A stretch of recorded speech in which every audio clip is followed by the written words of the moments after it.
नमस्कार दोस्तों, कैसे हैं आप लोग। डेट आज की देखो 10 अगस्त है। और कैसी चल रही है आपकी पढ़ाई। मेंस तो देखो स्टार्ट होने वाले हैं। बट जिन लोगों को मेंस नहीं देना, आपकी तैयारी कैसे चल रही है। ऐसा तो नहीं कि कंफर्ट जोन में आ गए कि हाँ भाई एग्जाम बहुत दूर है। यही गलती करते हैं हम। ये गोल्डन पीरियड है भाई। अगस्त, सितंबर, अक्टूबर, नवंबर। यहाँ पे जो बढ़िया से पढ़ाई करता है ना, वो उसके पास में बढ़िया एज जाता है। क्योंकि देखो नए साल के स्टार्ट होने के बाद में, प्री के नजदीक होने के बाद में तो सारे ही सीरियस हो जाते हैं। तो यही जो महीने हैं जो असल में एक एज क्रिएट करते हैं तैयारी में। और अल्टीमेटली आपको भी पता है यार, कड़वा फैक्ट है लेकिन है तो कॉम्पिटिटिव एग्जाम। तो आज डिस्कशन की बात करें, दो इश्यूज हम डिस्कस करेंगे। पहला आर्टिकल हम डिस्कस करेंगे, ये सऊदी अरेबिया, तुर्की, पाकिस्तान तीनों मुस्लिम कंट्रीज एक साथ आ गए, इन्होंने मक्का पैक्ट साइन किया। तो इस पैक्ट के क्या मायने हैं, बहुत डिटेल में इसे हम डिस्कस करेंगे, हर एक एंगल से एनालाइज करेंगे। फिर दूसरा आर्टिकल हम आज डिस्कस करेंगे, असम में जो बार बार बाढ़ आती है। बहुत बढ़िया पॉइंट राइटर बोलते हैं कि यार असम में ना ऑलमोस्ट हर साल बाढ़ आती है। तो भाई जो हर साल डिजास्टर आता है ना, वो फिर नेचुरल डिजास्टर नहीं रहता, वो मैन मेड डिजास्टर बन जाता है। फिर हर साल डिजास्टर आ रही है, आप कुछ नहीं कर पा रहे हो उसे रोकने के लिए, तो फिर ये मैन मेड डिजास्टर है। तो ये हम डिस्कस करेंगे। और ये टेलीग्राम चैनल है, आप डाउनलोड कर लीजिए, ज्वाइन कर लीजिए पीडीएफ डाउनलोड करने के लिए। चलिए डिस्कशन स्टार्ट करते हैं। हमारी आज की डिस्कशन में फर्स्ट इंपोर्टेंट आर्टिकल मक्का पैक्ट के बारे में है। आप ना सिलेबस में जीएस पेपर सेकंड के इस टॉपिक से आर्टिकल को रिलेट कर सकते हो। देखो, एक तरफ यूएस और ईरान के बीच में युद्ध जो स्टार्ट हुआ ना, इसकी वजह से ना पूरा जो रीजन है वो अनस्टेबल हो गया। और इसी अनस्टेबिलिटी के चलते ना 7 अगस्त 2026 को ना तीन बड़े इस्लामिक देशों के लीडर्स सऊदी अरेबिया के मक्का में मिलते हैं। कौन कौन? सऊदी अरेबिया, तुर्की और पाकिस्तान।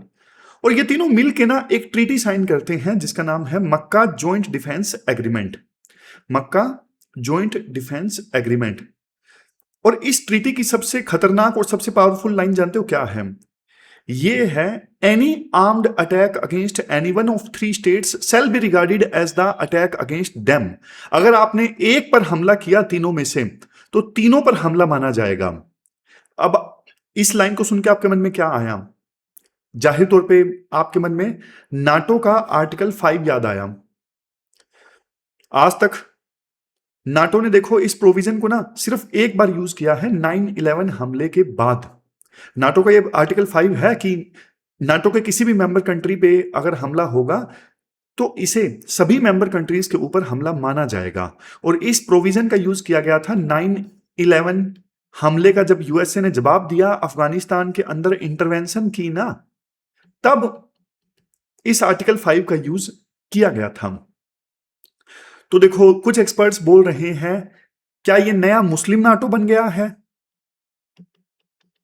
देखो, एक तरफ सऊदी अरेबिया बिल्कुल डिफेंसिव मोड में आ गया है। उनके डिफेंस मिनिस्टर जो है ना, डिप्टी वाले, उन्होंने तुरंत क्लैरिफाई किया कि भाई ये कोई मिलिट्री एक्सिस या फिर सेक्ट्रियन ब्लॉक नहीं है कि हाँ भाई ये सुन्नी ब्लॉक है, ऐसा नहीं है ना। इस ब्लॉक का कोई एम जो है वो न्यूक्लियर वेपन्स हासिल करना है। पाकिस्तान के पास में तो न्यूक्लियर वेपन्स ऑलरेडी हैं। मतलब न्यूक्लियर रेस में शामिल होना मकसद नहीं है इस ब्लॉक का। लेकिन देखो, सऊदी अरेबिया के जो डेप्टी फॉरेन मिनिस्टर हैं वो तो बोलेंगे ही, लेकिन हम एनालाइज करते हैं रियलिटी में। देखो, ये जो पैक्ट साइन हुआ है ना, ये सऊदी अरेबिया का ना एक हड़बड़ाहट वाला रिएक्शन है, जर्की रिएक्शन जिसे बोलते हैं। क्योंकि देखो, इससे पहले उन्होंने पाकिस्तान के साथ में 2025 में एक एग्रीमेंट साइन किया था। वो कौन सा एग्रीमेंट था? वो एग्रीमेंट था strategic mutual defence agreement, SDMA, नहीं SMDA। मैं आपको दिखा देता हूं, एक सेकंड रुक जाइए, मिटा देता हूं। ये SMDA एग्रीमेंट 2025 में सऊदी अरेबिया ने पाकिस्तान के साथ में साइन किया था। और पिछले ही हफ्ते 14 देशों के साथ में सऊदी अरेबिया ने MMDA यानी multinational maritime defence alliance agreement sign किया। तो सऊदी अरेबिया ना पैनिक में, यानी घबराहट में, ज्यादा से ज्यादा अलायंसेस साइन कर रहे हैं। क्यों? क्या ये ईरान का डर है? चलो फर्दर हम आर्टिकल में एनालाइज करते हैं। देखो सिचुएशन ना बहुत ज्यादा धुंधली है। किसके बाद? ये जो 3 देशों के बीच में एग्रीमेंट साइन हुआ है ना, ये मक्का पैक्ट, सऊदी अरेबिया, पाकिस्तान और टर्की के बीच में। अब इस एग्रीमेंट के बाद में ना सिचुएशन काफी ज्यादा धुंधली है। कैसे धुंधली है? अब इस एग्रीमेंट से ना कौन कौन बिल्कुल सचेत वाली अवस्था में आ गया है, मतलब परेशान हो गया है इस एग्रीमेंट से। ग्रीस, ग्रीस जो कि टर्की का दुश्मन है। इजराइल, क्योंकि सऊदी अरेबिया, पाकिस्तान, ये देश हमेशा इजराइल को क्रिटिसाइज करते हैं कि तुम पैलेस्टीनियन पे अत्याचार कर रहे हो, ये पैलेस्टीन का साथ देते हैं। यूएई, यूएई के ना सऊदी अरेबिया के साथ में बहुत ज्यादा डिफरेंस सामने आए हैं हाल फिलहाल में। इसके अलावा कुर्द, कुर्द भी टर्की के दुश्मन है। कुर्द जो है वो अलग से एक देश बनाना चाहते हैं, तो इससे टर्की काफी ज्यादा परेशान रहता है।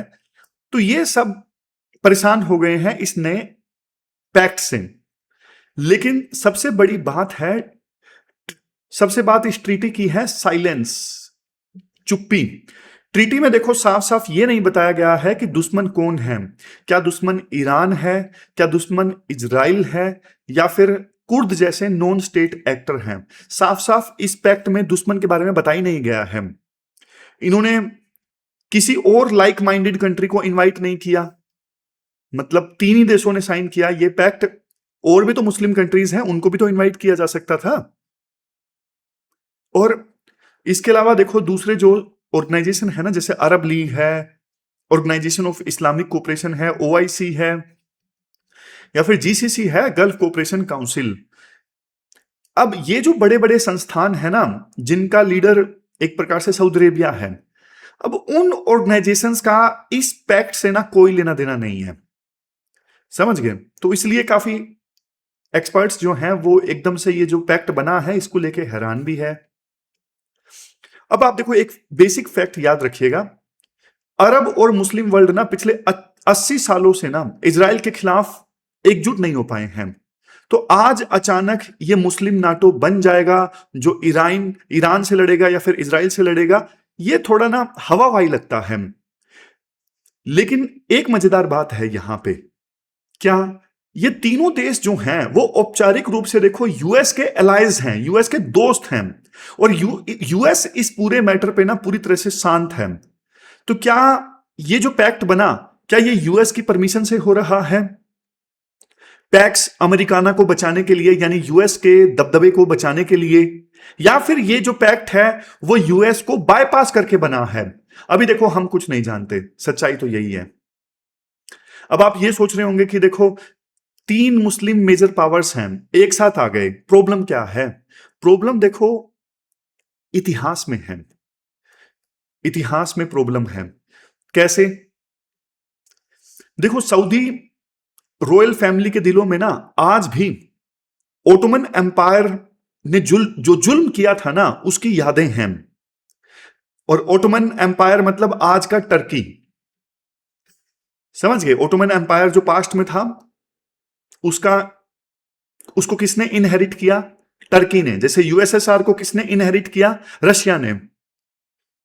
तो देखो ओटोमन जो एम्पायर था ना उसने सऊदी अरेबिया को ना पास्ट में जबरदस्त ढंग से स्प्रेस किया था। मॉडर्न टाइम में भी जो प्रेसिडेंट अर्दगन है ना उनके नियो ओटोमन एम्बिशंस हैं। क्या मतलब है इस चीज का? नियो ओटोमन एम्बिशंस मतलब वो पहले की तरह ओटोमन एम्पायर जो इतना बड़ा था ना उसकी ग्लोरी थी, मुस्लिम वर्ल्ड का लीडर था ओटोमन एम्पायर, तो वैसा ही एम्पायर बनाने की ग्लोरी रखते हैं टर्की। वो चाहते हैं कि हम टर्की जो है मुस्लिम वर्ल्ड का लीडर बने, समझ गए? टर्की जो है पूरे सुन्नी इस्लामिक वर्ल्ड का नेता बनना चाहता है।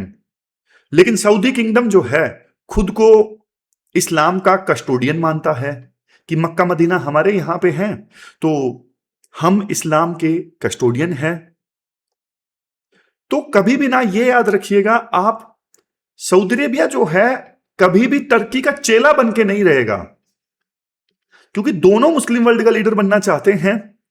तो ऐसा नहीं होगा कि भाई सऊदी अरेबिया जो है टर्की का लीडर बन जाए, चेला बन जाए। नहीं, 2018 में क्या हुआ था?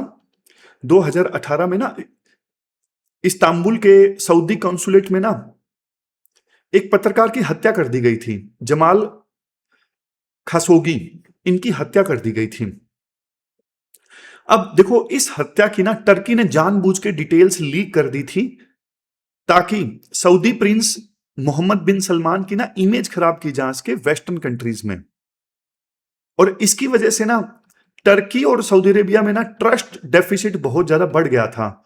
सऊदी अरेबिया को लग रहा था कि भाई टर्की ने हमें धोखा दे दिया, जानबूझ के इन्होंने डिटेल्स लीक कर दी उस मर्डर की, जिसकी वजह से सऊदी अरेबिया को काफी एम्बेरसमेंट का सामना करना पड़ा था। और अब बात करते हैं सऊदी अरेबिया वर्सेस पाकिस्तान की। इनके बीच में क्या इक्वेशन है? देखो, पाकिस्तान ने पहले भी सऊदी अरेबिया में ट्रूप्स भेजे थे, अपने सोल्जर्स भेजे थे, लेकिन एक्सपीरियंस काफी खराब रहा। खराब कैसे रहा? चेन ऑफ कमांड के मामले में कौन ऑर्डर देगा, इस पर काफी डिस्प्यूट होता था। पाकिस्तान ने मना कर दिया कि वो अपनी आर्मी से सिया सोल्जर्स को बाहर निकालकर सऊदी नहीं भेजेंगे। समझ गए? मतलब सऊदी अरेबिया ने बोला कि सिर्फ सुन्नी सोल्जर्स भेजो, सिया मत भेजो। पाकिस्तान ने मना कर दिया कि नहीं भाई, हम सिया सोल्जर बाहर नहीं निकालेंगे। पाकिस्तान ने ईरान और यमन के खिलाफ लड़ने से साफ इंकार कर दिया था कि नहीं, हम यमन और ईरान के खिलाफ नहीं लड़ेंगे। तो इनका एक्सपीरियंस खराब रहा था। अब देखो, एक टर्म है यहां पे बोनापार्टिज्म। बोनापार्टिज्म का क्या मतलब होता है? बोनापार्टिज्म मतलब जब मिलिट्री सिविलियन गवर्नमेंट पे हावी हो जाए ना और पॉलिटिक्स में इंटरफेयर करे, तो इस चीज को बोलते हैं बोनापार्टिज्म। अब देखो, टर्की और पाकिस्तान दोनों की आर्मीज का ना बोनापार्टिज्म का ना लंबा इतिहास रहा है, कू का इतिहास रहा है। लेकिन सऊदी ना इससे डरते हैं कि भाई हमारे देश में आर्मी सत्ता पे ना कब्जा कर ले। 1920s की इखावा मिलिट्री इंसर्जेंसी और 1979 की मक्का सीज, अब इन दोनों घटनाओं के बाद में ना सऊदी अरेबिया जो है वो अपनी मिलिट्री को पॉलिटिक्स से पूरी तरह से दूर रखता है। यूएस स्टाइल्ड उन्होंने सिस्टम बनाने की कोशिश की है कि हमारी मिलिट्री का पॉलिटिक्स में कोई इंटरफेयर ना हो। वो देखो, किसी ऐसी फॉरेन आर्मी को अंदर आने नहीं देना चाहते जो बगावत करना जानती हो। तो पाकिस्तान की आर्मी और टर्की की आर्मी दोनों बगावत करना जानते हैं। तो सऊदी अरेबिया नहीं चाहेगा कि भाई इन देशों की आर्मी ज्यादा हमारे देश में आके उथल पुथल करे। उथल पुथल का मतलब ज्यादा अपने पैर पसारे और हमारी आर्मी को भी बिगाड़ दे। सिंपल भाषा में कि तुम तो बिगड़े हो भाई, तुम तो कू करते हो अपने अपने देश में, तुम यहां पे हमारे आके रहोगे, हमारे सोल्जर्स के साथ में मिलोगे जुलोगे, तुम हमारे सोल्जर्स को भी बिगाड़ दोगे। फिर नेक्स्ट चीज देखो, पाकिस्तान और टर्की दोनों का ईरान के साथ में बॉर्डर लगता है। पाकिस्तान का ईरान के साथ में 900 किलोमीटर का बॉर्डर है। अगर कल को देखो पीस आती है तो ईरान के साथ में ट्रेड इनके लिए ना एक प्रकार से इकोनॉमिक फायदे के समान होगा। पाकिस्तान की हालत आप देखिए, एक तरफ 900 किलोमीटर बॉर्डर, बड़ी Siya population, internal security issues, और इवन इंडिया और अफगानिस्तान के साथ में भी पाकिस्तान की हॉस्टिलिटी। लेकिन मजे की बात जानते हो क्या है? एक तरफ पाकिस्तान MJDA साइन कर रहा है और ठीक अगले हफ्ते ईरान के साथ में एक फ्री ट्रेड एग्रीमेंट की बातें कर रहा है, वो भी यूएस के सैंक्शंस के बावजूद। इसे कहते हैं पाकिस्तान का डबल स्पीक। पाकिस्तान को पैसों से मतलब है भाई, उनको कोई आइडियोलॉजी कुछ उन चीजों से मतलब नहीं है, उनको पैसा चाहिए। गरीब देश हैं बेचारे। तो फिर कुल मिला के देखो, पूरा आर्टिकल हमने डिस्कस किया। अब कंक्लूजन निकालते हैं, आखिरकार सऊदी अरेबिया को चाहिए क्या? देखो, सऊदी अरेबिया के जो सिक्योरिटी थ्रेट्स हैं ना काफी एसिमेट्रिक हैं। मैं आपको एग्जांपल की सहायता से समझाता हूं। ईरान और उसके प्रोक्सीज जो ईरान के कहने पे चलते हैं, जैसे हौथीज, वो ना ड्रोन से हमला करके, मिसाइल से अटैक करके सऊदी के ऑयल इंफ्रास्ट्रक्चर को और सिविल इंफ्रास्ट्रक्चर को उड़ा देते हैं। ये सऊदी अरेबिया नहीं चाहता। अब इसमें सऊदी अरेबिया को पाकिस्तान और टर्की की मदद चाहिए। दूसरा, चोक पॉइंट्स जैसे स्ट्रेट ऑफ हॉर्मुज है या फिर बाब अल मंडेब है। अब ईरान इन दोनों स्ट्रेट्स को बंद कर देता है, जिससे सऊदी अरेबिया अपना तेल एक्सपोर्ट नहीं कर पाता। फिर तीसरी चीज, सऊदी अरेबिया के ईस्टर्न प्रोविंस में ना जो सिया माइनॉरिटी है ना, वो इंसर्जेंसी करती है। तो ये भी एसिमेट्रिक वारफेयर है एक प्रकार से, क्योंकि ईरान उनकी मदद करता है। तो सऊदी अरेबिया को यह चाहिए कि पाकिस्तान और तुर्की हमारी इन प्रॉब्लम्स को दूर करने में मदद करें। लेकिन क्वेश्चन उठता है, क्या पाकिस्तान और तुर्की ये प्रॉब्लम्स दूर करने में सऊदी अरेबिया की मदद कर सकते हैं? जहां देखो यूएस अपने बेस्ट वेपन्स के साथ में फेल हो गया, वो ईरान के मिसाइल अटैक और ड्रोन अटैक से सऊदी अरेबिया को नहीं बचा पाया, तो भाई पाकिस्तान और तुर्की जैसे देशों की क्या औकात है? सऊदी को ग्राउंड इन्वेजन का खतरा नहीं है कि ग्राउंड पे आके कोई हमारे ऊपर हमला कर देगा, नहीं। और अपनी इंटरनल सिया प्रॉब्लम को दबाने के लिए सऊदी अरेबिया अगर मान लो विदेशी फौज बुलाएगा, तो भाई ये तो काफी खराब ऑप्टिक्स क्रिएट करेगा, मतलब बेइज्जती हो जाएगी सऊदी अरेबिया की सरकार की कि तुम अपनी छोटी सी रिबेलियन नहीं दबा सके, तुमको विदेशी फौज बुलानी पड़ रही है। तो ऐसा कभी नहीं होगा, समझ गए? लेकिन आप बोलोगे सर क्या फिर ये पैक्ट जो है वो यूजलेस है? यूजलेस नहीं है भाई। सऊदी अरेबिया के पास में पैसा है, जबरदस्त उनका डिफेंस बजट है $83 बिलियन का। टर्की के पास में ड्रोन बनाने का इकोसिस्टम है, टर्की काफी ड्रोन और वेपन्स बनाता है, तो टर्की अपने वेपन सऊदी अरेबिया को बेचेगा। पाकिस्तान के पास में मैन पावर है, पाकिस्तान के पास में सोल्जर्स हैं, पॉपुलेशन ज्यादा है ना, 6,60,000 की उनकी स्ट्रॉन्ग आर्म्ड फोर्स है। तो तीनों का कॉम्बिनेशन इस सेंस में काफी कॉम्प्लीमेंट्री है, एक को दूसरे की मदद चाहिए। तो फ्यूचर सिनेरियो देखो तीन हो सकते हैं। सिनेरियो 1, लो बर्न एट्रिशन वार, मतलब अगर रीजन में छोटी मोटी लड़ाई चलती है तो ये पैक्ट चलेगा, फ्लोरिश होगा। सिनेरियो 2, ऑल आउट वार, अगर बड़ी जंग छिड़ गई तो पाकिस्तान और तुर्की कभी ईरान पर अटैक नहीं करेंगे, वो पीछे हट जाएंगे। सिनेरियो 3, अगर शांति आ गई तो भाई ऑयल का ना ओवर सप्लाई होगा, सऊदी की जो कमाई है वो गिरेगी और तुर्की पाकिस्तान को फंड नहीं कर पाएगा सऊदी अरेबिया, पैक्ट बेकार हो जाएगा। तो तीन सिनेरियो आने वाले समय में देखने को मिल सकते हैं। तो ये पूरा आर्टिकल हमने डिस्कस किया, चलते हैं आगे। ये कीवर्ड्स हैं जो आप आंसर्स में यूज कर सकते हो।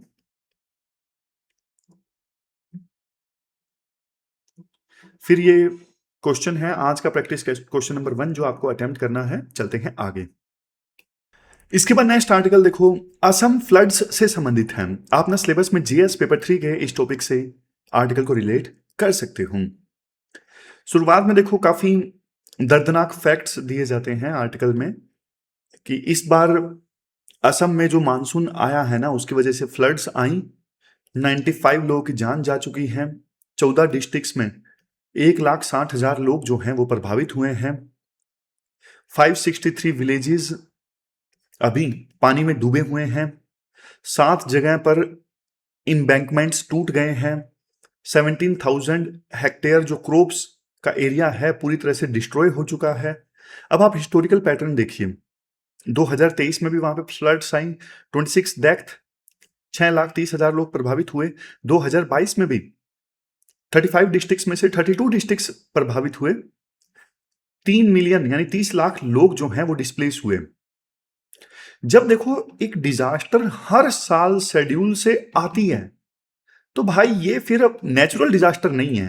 हर साल अगर मान लो शेड्यूल से डिजास्टर आ रही है तो ये फिर मैन मेड डिजास्टर बन जाती है। इसका मतलब तो आप रोक ही नहीं पा रहे हो, आपको पता है लोग मरेंगे, आप कुछ नहीं कर पा रहे हो, फिर ये नेचुरल डिजास्टर थोड़ी ना हुई। समझ गए? हर बार बारिश आती है, रेस्क्यू मिशन चलता है, रिलीफ कैंप्स स्टैब्लिश होते हैं, फिर थोड़े आंसू होते हैं, फिर सब कुछ भूल जाते हैं और अगले साल फिर बाढ़ आती है। क्या चल रहा है ये? तो अब थोड़ा सा ना कोर कंसेप्ट में हम आते हैं। असम में ना फ्लड का एक बड़ा रीजन है उसकी ज्योग्राफी। एक टर्म आप यहां पे याद रखना, सिल्ट लोड। क्या है सिल्ट लोड? देखो ब्रह्मपुत्र नदी जो है वो दुनिया की ना सबसे हैवी सिल्ट लोड कैरी करने वाली नदियों में से एक है। आप बोलोगे सर चलो ये तो आपने बता दिया, ब्रह्मपुत्र सबसे ज्यादा सिल्ट लोड कैरी करने वालों में से एक है, लेकिन सिल्ट लोड होता क्या है? देखो नदी ना पहाड़ों से जब नीचे आती है ना तो अपने साथ ना बहुत सारी मिट्टी, कचरा, पत्थर ये सब बहा के लाती है। अब इसका इंपैक्ट क्या होता है? ये जो सारा मिट्टी, पत्थर ये सब कुछ नदी बहा के लाई है ना, वो धीरे धीरे नदी के तल पे जमा होना स्टार्ट हो जाता है। देखो यहां जमा हो गया, यहां जमा हो गया, सब नदी के तल पे जमा हो गया, ऐसे ऐसे। अब देखो नदी के तल पे मान लो सिल्ट लोड जमा हो गया, मिट्टी जमा हो गई, तो नदी की पानी कैरी करने की जो कैपेसिटी है वो तो कम हो जाएगी। समझ गए? मान लो 100 लीटर पानी आ सकता है नदी में। आप बोलोगे इतना कम? अरे एग्जाम्पल है, समझो यार। मान लो नदी में सिर्फ 100 लीटर पानी आ सकता है, 100 लीटर में से 50 लीटर में तो मिट्टी भरी है। समझ गए? तो नदी की पानी कैरी करने की कैपेसिटी कम हो गई मिट्टी की वजह से। क्लियर है ना? ये जो सिल्ट है ना, ये नदी के नीचे वाले बेड पे यानी तल पे जमा हो जाता है, इससे रिवर बेड ना ऊपर उठ जाता है। जब देखो बेड ऊपर उठ जाता है ना, रिवर का मतलब तल जो है वो ऊपर उठ जाता है, तो भाई पानी कैरी करने की कैपेसिटी कम हो जाती है। और असम में ना ब्रह्मपुत्र के ना 50 से ज्यादा ट्रिब्यूटरीज हैं। जब देखो ऊपर पहाड़ों में अरुणाचल प्रदेश और नागालैंड में भारी बारिश होती है ना, तो असम में ना घंटों के अंदर फ्लैश फ्लड्स आ जाते हैं। और इस साल अपर असम के डिस्ट्रिक्ट्स जो इतने बड़े फ्लड्स के आदी नहीं थे, उनको भी यही झेलना पड़ा। आमतौर पे जो फ्लड्स आती थी ना लोअर असम में आती थी, लेकिन इस बार अपर असम में भी फ्लड्स देखने को मिल रही हैं। लेकिन देखो ज्योग्राफी अपनी जगह है, गवर्नेंस कहां पे है, ये आर्टिकल बहुत बड़ा सवाल उठाता है। गवर्नेंस कहां है? यहां पे नेक्स्ट पॉइंट में राइटर ये बोलते हैं, असम को ना बाढ़ से बचाने के लिए सबसे मेन हथियार है इम्बैंकमेंट। आपने ज्योग्राफी में पढ़ा होगा, नदी में ये जो दीवारें सी बनाई जाती हैं, वाल बनाई जाती हैं, इम्बैंकमेंट, ताकि नदी का पानी जो है वो बाहर ना आ सके। तो ये इम्बैंकमेंट जो है वो मेन डिफेंस है असम में बाढ़ रोकने के लिए। लेकिन असम के जो चीफ डिफेंस मतलब असम के जो वाटर मिनिस्टर है ना, वो खुद कहते हैं कि 60% जो हमारे पास में इम्बैंकमेंट है उनको रिपेयर की आवश्यकता है। पिछले 60 सालों में इन पर करीब देखो 30,000 करोड़ रुपए खर्च हो चुके हैं। प्रॉब्लम कोई लॉन्ग टर्म स्ट्रेटेजी नहीं है, सिर्फ शॉर्ट टर्म पैच वर्क होता है। बांध बनता है, बारिश आती है, टूट जाता है, फिर दोबारा से कॉन्ट्रैक्ट मिलता है किसी को। तो ये एक एंडलेस लूप है जो चलता जा रहा है, चलता जा रहा है। और देखो इस आर्टिकल में ना गुवाहाटी का भी जिक्र है। यहां पे वेटलैंड का जो इंक्रोचमेंट है ना, ये एक बड़ी प्रॉब्लम है। वेटलैंड्स क्या है? वेटलैंड्स एक प्रकार से ना नेचर के स्पंज होते हैं, जो एक्सेस में पानी होता है ना उसको सोख लेते हैं वेटलैंड। लेकिन दिक्कत यह है, हमने क्या किया, वेटलैंड्स को भर के ना उसके ऊपर इंफ्रास्ट्रक्चर क्रिएट कर दिया, बिल्डिंग्स बना दी। तो अब रिवर फ्लड तो आता ही है, लेकिन देखो ड्रेनेज ना मिलने की वजह से सिटी डूब जाती है। एकदम से ज्यादा बारिश आ गई तो भाई उस पानी को निकासी नहीं मिल रही है, तो पानी तो फिर बाहर ही रहेगा ना। वेटलैंड्स होते तो वेटलैंड्स उस पानी को, बारिश के पानी को एब्जॉर्ब कर लेते। सीवरेज व्यवस्था बढ़िया होती तो वो पानी नीचे चला जाता, लेकिन है ही नहीं व्यवस्था। और एक चीज आप ये भी देखो, अपस्ट्रीम कंट्री कौन है? चाइना है। उनके साथ हमारी कोई legally binding hydrological data sharing वाली ट्रीटी नहीं है, सिर्फ काम चलाऊ एग्रीमेंट है। इस वजह से ना हमारा जो अर्ली वार्निंग सिस्टम है ना वो अंधा हो जाता है। हमें पता ही नहीं चलता कि वहां पे चाइना जो है वो कितना पानी छोड़ रहा है, पता ही नहीं लगता हमें। अपनी मर्जी से वो कितना ही पानी छोड़ देते हैं एकदम से। लास्ट में राइटर सॉल्यूशंस की बात करते हैं। हमें देखो स्ट्रक्चरल रिफॉर्म्स चाहिए। सबसे पहले सिंगल इंपावर्ड अथॉरिटी। अभी देखो अलग अलग डिपार्टमेंट्स हैं, जैसे इरिगेशन डिपार्टमेंट, वाटर बोर्ड, नहीं, हमें देखो एक बेसिन वाइड प्लानिंग अथॉरिटी चाहिए जो ब्रह्मपुत्र और उसके ट्रिब्यूटरीज में जो बाढ़ वगैरह आती है उसको हैंडल कर सके। अलग अलग डिपार्टमेंट नहीं चाहिए। दूसरा, परमानेंट इंफ्रास्ट्रक्चर फंडिंग। देखो फ्लड मैनेजमेंट को ना डिजास्टर की तरह आप मत देखो, बल्कि एक परमानेंट डेवलपमेंट प्रोजेक्ट की तरह इसे फंड करो। Next, flood plain zoning laws. River के आसपास कंस्ट्रक्शन स्ट्रिक्ट नो जोन होना चाहिए। Next, community inclusion. देखो जो लोग नदियों के बीच रहते हैं ना, सैंड बार्स में, तो भाई उन्हें ना नदी का सबसे ज्यादा प्रैक्टिकल ज्ञान होता है, तो पॉलिसी आप उनके बिना मत बनाओ। बेस्ट एग्जांपल आपको देता हूं, नीदरलैंड का एक प्रोजेक्ट है रूम फॉर द रिवर। उन्होंने रिवर्स को इंबैंकमेंट में कैद करने के बजाय फ्लड प्लेन्स को ना खाली छोड़ दिया, ताकि नदी जो है वो सेफली एक्सपेंड कर सके। हमें भाई ये मॉडल जो है वो सीखना पड़ेगा। तो ये हमने पूरा आर्टिकल डिस्कस किया। ये कीवर्ड्स हैं जो आप आंसर्स में यूज कर सकते हो, और ये पोटेंशियल क्वेश्चंस हैं जो यूपीएससी के द्वारा पूछे जा सकते हैं, आपको अटेम्प्ट करने हैं। अर्बन फ्लडिंग पे तो यूपीएससी ने देखो 2 बार क्वेश्चन पूछ लिया, और अलग-अलग पेपर में पूछा है। जीएस पेपर 3 में भी पूछ रखा है और जीएस पेपर 1 में भी पूछ रखा है। तो ये थी हमारी आज की डिस्कशन। कल मिलते हैं फिर से एक नई डिस्कशन के साथ। तब तक आप अपना ध्यान रखिए, अच्छे से पढ़िए। Thank you very much for discussion.